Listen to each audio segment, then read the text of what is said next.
being able to create a space that they feel warm, welcoming, beats the trends of it and gives them something that they are going to love for years to come.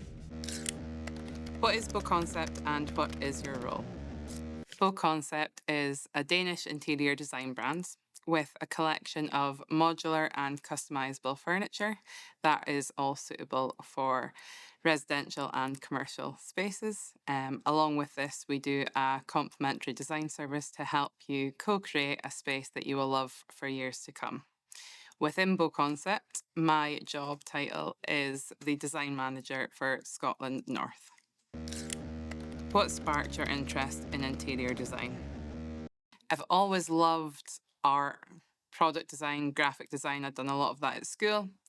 I took a different route when I went to uni, so I kind of left that side of me aside.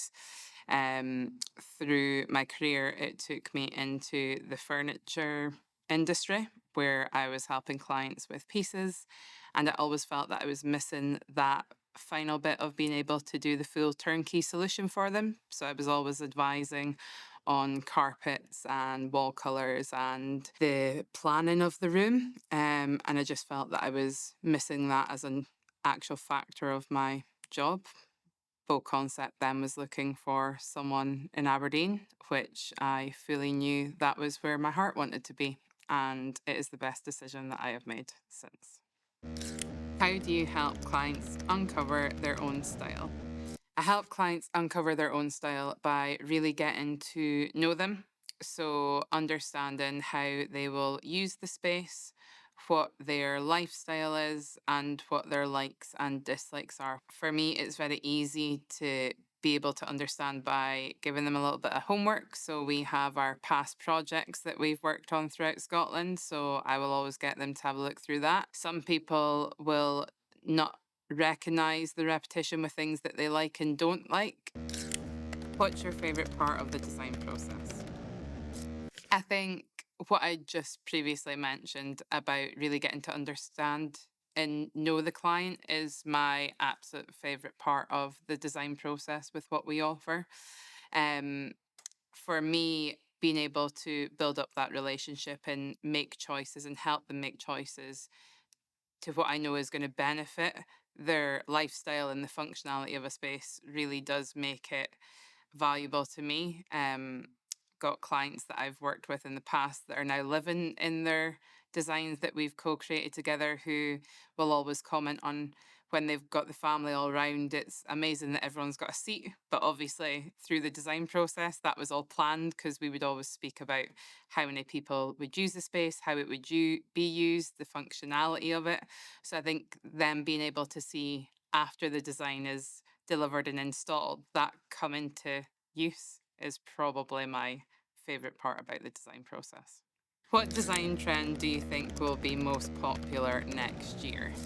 I think for myself, I think it will be still along the same lines of being the earthy warmth and organic design. So a lot more curvature in some of the pieces that clients decide to choose in, having a lot more of the textures that are kind of taking a little bit more of the outside in.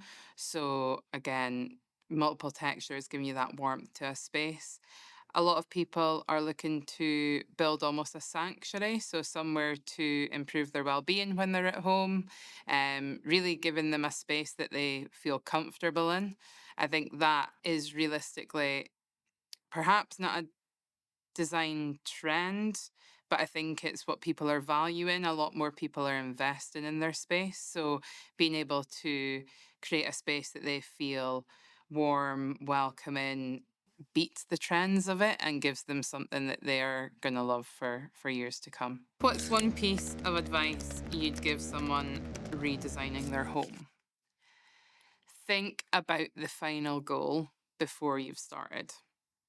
I think for me, interiors with people are sometimes left until the very end. So perhaps redesigning a space, they have got the empty space, they know the size that they want to go for, they know what the room's function is kind of going to be.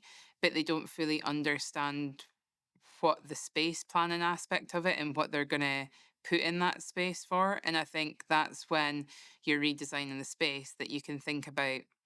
You can almost forget about some of the small details that make a huge impact. So, for instance, with me thinking about the interiors when you're starting, goes into even thinking about where the plug sockets are going to be for creating floor lamps, table lamps, giving you that ambient lighting and the warmth within a space can almost be lost if you don't think about having the plug sockets in the right way. And I know that's something that's really small and it seems like you shouldn't have to think about where they're going with an empty box or an empty shell, but it makes a huge importance because you're not compromising. I think when you're redesigning the space, it's because what you've got doesn't work for you and it doesn't tick everything that you're looking for the room's functionality to do. So, knowing that from the offset of what you want to achieve with the space means that overall the design is going to then be what you are looking for and it's not going to be you compromising on anything. Which BoConcept piece would you take on a desert island and why? So, because it's fitting as part of our new collection launch for Autumn Winter 25, we've introduced a lounge chair called Ugg. Might have not pronounced that correctly. But the inspiration from that actually comes from Denmark's many small islands. So I feel because of the inspiration and I would be going on an island, that would be my first reason. The second is it would be a very comfortable seat. It's big enough to be a bed, and I feel I could tip it upside down to be shelter if it was to rain. So that's what's the most unexpected way you've seen someone use one of BoConcept's pieces? I don't think I've got a most unexpected way that someone's used one of the pieces from our collection, just due to the fact that all of our furniture is quite versatile in the function of it. So when we're going through the design process with someone, obviously the pieces that we select is to be for a specific function for them. So before it's delivered and installed, we know what the functionality is going to be for the piece and how it's going to be used. So I don't think there's a most unexpected one. Is it a rowie or a buttery, and how do you take it? It's got to be a buttery. And I think I would be disowned by my granda if it wasn't heated up with some melted butter on it.